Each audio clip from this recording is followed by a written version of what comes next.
So this is the interactive.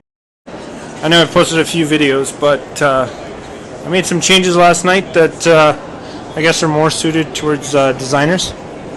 So now when you click this, you actually get a floor plan, and within that floor plan you can select the living area, still move it around. On this interface you'll be able to actually make changes, so you don't like the floor, just tap it, make a change.